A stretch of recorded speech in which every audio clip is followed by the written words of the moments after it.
Hi friends, welcome to my channel. பிரபஞ்சத்தோட செல்ல பிள்ளைகள் எல்லோருக்குமே அன்பான வணக்கம். உண்மையாகவே சொல்கிறேன், யூனிவர்ஸ் உங்களை தேர்ந்தெடுத்திருந்தா இல்லை கடவுள் உங்களை தேர்ந்தெடுத்தால் மட்டும்தான் இந்த ஒரு வீடியோவை உங்களால் பார்க்கவும் கேட்கவும் முடியும்.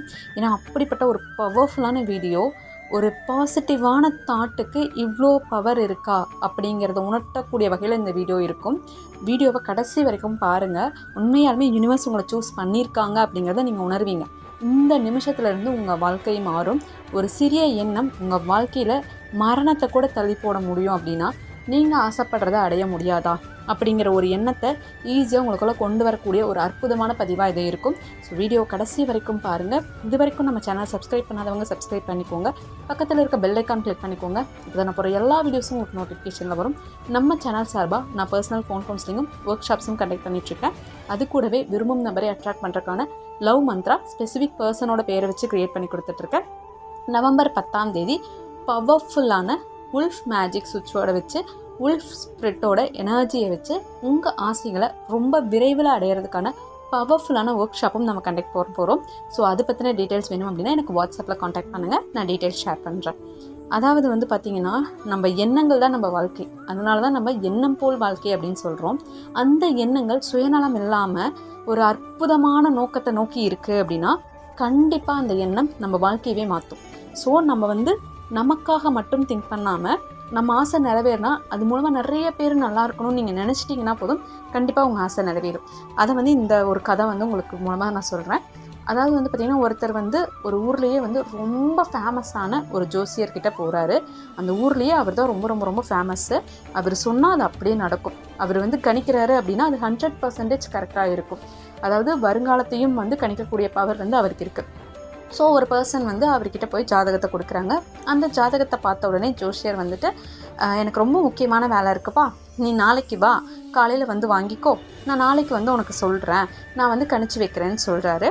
அவரும் என்னடா இது, இவர் இப்படி சொல்கிறாரு, எல்லாத்துக்கும் உடனே சொல்லிடுவார், அவர் சொன்னால் 100% அப்படியே நடந்துரும்னு சொல்கிறாங்களே, எனக்கு மட்டும் ஏன் நாளைக்கு வர சொல்கிறாரு அப்படின்னு யோசிச்சுட்டு ஒரு சந்தேகத்தோடையே அந்த பர்சன் போயிடுறாங்க. இவங்க மனைவி அதை கேட்டுட்ருக்காங்க. ஜோசியரோட மனைவி ஏங்க உங்களுக்கு எந்த வேலையுமே இல்லையே, இன்னைக்கு ஃபுல்லாக ஃப்ரீயாக இருக்கிறேன்னு தானே சொன்னீங்க, ஏன் அவரோட ஜாதகத்தை பார்த்தனே போயிட்டு வர சொல்கிறீங்க அப்படின்னு கேட்குறாங்க. இல்லைம்மா, அவருக்கு மரண கண்டம் இருக்குது, இன்றைக்கி நைட்டு 8 மணிக்கு அவர் இறந்துருவார். ஸோ அதை எனக்கு சொல்லி அவரை கஷ்டப்படுத்த விரும்பலை, அதனால் நாளைக்கு வர சொல்லிட்டேன். நாளைக்கு என்ன அவர் வரவா போகிறாரு, இல்லை அதனால தான் ஒருத்தரை சாக போகிறாருங்கன்னு தெரிஞ்சு அந்த 8 மணி வரைக்குமாவது அவர் சந்தோஷமாக இருக்கட்டுமே, அதனால தான் நான் சொல்லாமல் விட்டுட்டேன், நாளைக்கு வர சொல்லிட்டேன்னு சொல்கிறாரு. சரின்னு சொல்லிட்டு இங்கே முடியுது. அந்த பர்சனும் சந்தேகத்தோடைய ஊருக்கு நடந்து போயிட்டுருக்கிறாரு. போகிற வழியில் பார்த்திங்கன்னா பலத்த இடி மலை. அதனால் என்ன பண்ணுறாருன்னா ஊருக்கு பக்கத்தில் இருக்கிற ஒரு பாலடைஞ்ச சிவன் கோயிலில் போய் உட்கார்றாரு. அந்த கோயிலை பார்த்தனுமே இவருக்கு தோணுது, என்னடா இது சக்தி வாய்ந்த ஒரு கோயிலை இப்படி வச்சுருக்காங்களே, நம்ம இந்த கோயிலை சரி பண்ணால் நிறைய பேத்துக்கு உதவுமே, இந்த கோயில் இப்போலாம் இருந்தால் பயங்கரமாக எல்லாத்துக்கும் யூஸ் ஆகுமே, நிறைய பேர் சாமி கும்பிட்டு நல்லது நடக்குமே, இப்படி பாலடைஞ்சு இருக்கே, நம்மக்கிட்ட வசதி வாய்ப்பு இல்லையே, இருந்தால் நம்ம நல்லது பண்ணிடுவோமே அப்படின்னு நினச்சிட்டே தூங்குறாரு. அவர் கனவுல அந்த சிவன் கோயிலை அவர் கட்டுற மாதிரியும் சந்தோஷமாக சிவன் அந்த ஆலயத்தில் தங்குற மாதிரியும் நிறைய மக்களுக்கு நல்லது நடக்கிற மாதிரியும் அவர் கனவு வருது. அவர் எப்படியெல்லாம் பயங்கரமாக அந்த கோயிலை புதுப்பிக்கணும்னு நினைக்கிறாரோ அதே அளவுக்கு பயங்கரமாக பண்ணுறாரு. உலகத்திலே அந்த மாதிரி யாருமே கட்டிருக்கக்கூடாதுங்கிற அளவுக்கு அவர் திங்க் பண்ணதெல்லாம் அவர் கனவுல வருது.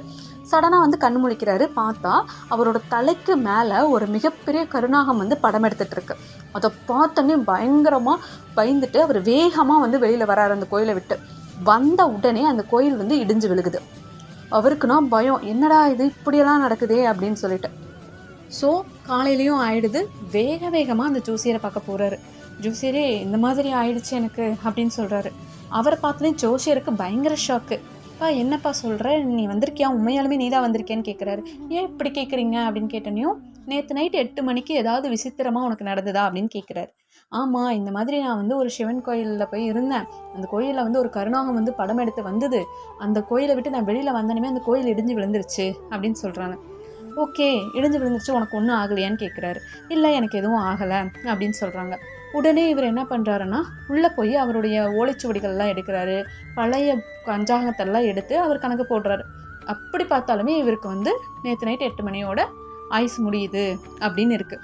அவருக்குன்னா ஒரே ஆச்சரியம், என்னடா இது வரைக்கும் நம்ம கணக்கு தப்பானதே இல்லை, இப்படி ஒருத்தர் வந்து இருக்கிறாரு, நம்ம கணிச்சதும் கரெக்டாக தான் இருக்குது, தப்பாக கணிக்கலையே, எல்லாமே இப்படி தானே சொல்லுது நம்ம சாஸ்திரம், இவருடைய ஆயுஸ் வந்து 8 மணிக்கே முடிஞ்சிருக்கணுமே, இவர் வந்து நிற்கிறாருன்னு சொல்லிட்டு, ஏப்பா இந்த 8 மணி கேப்பில் நீ ஏதாவது வந்து பண்ணினியா, டிஃப்ரெண்ட்டாக ஏதாவது பண்ணினியா, என்ன பண்ணின்னு எனக்கு அப்படியே சொல்லுன்னு சொல்கிறார்.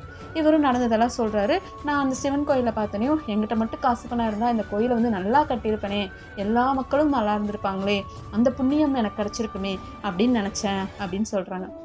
ஸோ அதில் நீ சுயநலமாக எதுவுமே நினைக்கலையா, அந்த கோயில் கட்டினா உனக்கு பேரு புகழ் வரும்னு நீ நினைக்கலையான்னு கேட்குறாங்க. அது எப்படி சாமி, சிவனுக்கு வந்து கட்டுறதே ஒரு புண்ணியம் தானே, அது மூலமாக எல்லா மக்களும் நல்லா இருக்கிறோன்னு நினைக்கிறது தானே நல்ல விஷயம், அதனால் நான் அப்படி நினச்சேன் அப்படின்னுறாரு. அதுக்கப்புறம் என்ன நடந்தது அப்படின்னு கேட்குறாங்க. எனக்கு வந்து கனவுல வந்தது நான் நினச்சதெல்லாம், அந்த கோயிலை வந்து நான் சூப்பராக கட்டி முடிக்கிறேன், பயங்கரமாக வந்து வேத மந்திரங்கள்லாம் ஒழிக்க அந்த கோயிலை வந்து நான் கட்டி முடித்து அந்த கோயிலுக்கு வந்து கும்பாபிஷேகம் பண்ணுறேன், எல்லாமே பண்ணதுக்கப்புறம் எல்லா மக்களும் அந்த கோயிலுக்கு வந்து சந்தோஷமாக இருக்கிறாங்க மாதிரி எனக்கு கனவு வந்தது சாமின்னு சொல்கிறாங்க. உடனே வந்து அந்த ஜோசியர் சொல்கிறாரு, இவ்வளோ பெரிய ஒரு எண்ணம் வந்து உனக்கு வந்ததுனால தான் நீ இப்போ வந்து மரணத்தையே தாண்டி நிற்கிற, நேற்று நைட்டு உனக்கு மரண கண்டம் இருந்தது, உன்னுடைய ஆயுளே வந்து நேற்று நைட்டோட முடிஞ்சுது, அதனால தான் நான் உனக்கு வந்து ஜாதகமே சொல்லாமல் அனுப்புனேன், ஆனால் நீ வந்து சுயநலம் இல்லாமல் ஒரு எண்ணம் நினச்ச பார்த்தியா, அதனால தான் இப்போ வந்து நீ மரணத்தையே தள்ளி போட்டிருக்க, அது மட்டும் இல்லாமல் நீ உனக்கு நல்லது நடக்கணும், உனக்கு பேரு புகழ் வரணுங்கிறதுக்காக கோயில் கட்ட நினைக்காம அடுத்தவங்க நல்லா இருக்கணும், அது மூலமாக மற்றவங்க சந்தோஷமாக இருக்கணும்னு நினச்ச பார்த்தியா, அந்த ஒரு எண்ணத்தினால தான் நீ இப்போ உயிரோடு இருக்கிறேன்னு சொன்னாங்களாம். இது தாங்க உண்மை. நீங்கள் ஒரு எண்ணம் நினச்சாலும் அது மூலமாக மற்றவங்க நல்லா இருக்கணும்னு நினச்சி நீங்கள் பண்ணுறீங்க அப்படின்னா கண்டிப்பாக உங்களுடைய ஆசைகள் நிறைவேறும். மரணத்தையே தள்ளி போட்டிருக்கு அப்படிங்கும்போது நீங்கள் வந்து உங்களோட ஆசைகளை அடைய முடியாதா? நீங்கள் அடையிற ஆசை மூலமாக யாரெல்லாம் நல்லா இருப்பாங்கன்னு நீங்கள் நினச்சிட்டிங்கன்னா போதும், உங்களுக்கு பாசிட்டிவாக மட்டும்தான் தோணும். ஏன்னா பாசிட்டிவிட்டியே அதுதான். ஏன் நமக்கு சில விஷயங்கள் நினைக்கும் போது பயம் வருது, பதட்டம் வருது அப்படின்னா நம்ம வந்து செல்ஃபிஷாக நினைக்கிறோமோ அப்படின்னு நினைக்கிறதுனால தான். ஸோ அந்த எல்லா தாட்டையும் வெளியில் விட்டுட்டு மற்றவங்க யாரெல்லாம் அந்த விஷயத்தினால நல்லா இருப்பாங்கன்னு நினைங்க. இப்போ ஒரு பணம் வந்து நீங்கள் செலவு பண்ணுறீங்க அப்படின்னா அந்த பணத்து மூலமாக எத்தனை பேர் சந்தோஷமாக இருக்காங்கன்னு நினச்சிட்டிங்கன்னா பணத்தை நீங்கள் நிறைய அட்ராக்ட் பண்ணுவீங்க. ஒரு வேலை செய்கிறீங்கன்னா அது மூலமாக எத்தனை பேர் நல்லா இருக்கீங்கன்னு நினச்சிங்கன்னா அந்த வேலையை நீங்கள் அட்ராக்ட் பண்ணுவீங்க.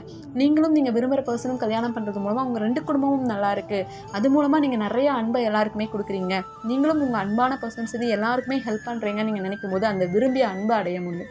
ஸோ இந்த மாதிரி தான் உங்களுடைய கோல் வந்து உங்களுக்கும் நல்லதாக இருக்கணும், மற்றவங்களுக்கும் நல்லதாக இருக்கணும். ஸோ அப்படி ஒரு எண்ணம் உங்களுக்கு வந்துருச்சு அப்படின்னா கண்டிப்பாக உங்களோட ஆசை சீக்கிரமாகவே நிறைவேறும்.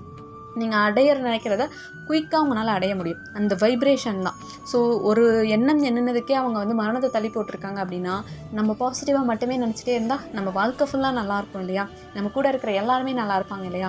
ஸோ நல்லதை மட்டுமே நினைப்போம், சுயநலம் இல்லாத எண்ணத்தை வச்சுக்குவோம், கடவுளும் நம்மளை ஆசீர்வதிப்பாங்க, பிரபஞ்சமும் ஆசீர்வதிப்பாங்க. இங்கே கடவுளும் பிரபஞ்சமும் ஒன்று தான். ஸோ அதை நம்பி நீங்கள் நம்பிக்கையோட பாசிட்டிவாக இருங்க, எல்லாமே நல்லதாக நடக்கும். நம்ம எண்ணங்களுக்கு சக்தி உண்டு, எண்ணங்களுக்கு மட்டுமே சக்தி உண்டு. அதை உணர்ந்து சூழ்நிலைகளை பார்த்து பயப்படாதீங்க. எப்பேற்பட்ட சூழ்நிலையாக இருந்தாலும் உங்கள் பாசிட்டிவான ஒரு எண்ணம் அந்த சூழ்நிலையவே மாற்றி உங்களுக்கான விதியவே மாற்றி அமைக்கும். கண்டிப்பாக உங்களுக்கு நல்லதே நடக்கும். ஸோ எல்லாருக்கும் நல்லதே நடக்கட்டும், எல்லாருக்கும் நல்லது மட்டும்தான் நடக்கும். ஸோ இந்த வருஷத்துக்கான gratitude and healing workshop ரெண்டுமே சேர்ந்து நம்ம டிசம்பர் 1ஆம் தேதி ஸ்டார்ட் பண்ணலான்னு இருக்கோம். ஸோ அதில் கலந்துக்கணும்னு ஆசைப்பட்றவங்க எனக்கு வாட்ஸ்அப்பில் மெசேஜ் பண்ணுங்கள்.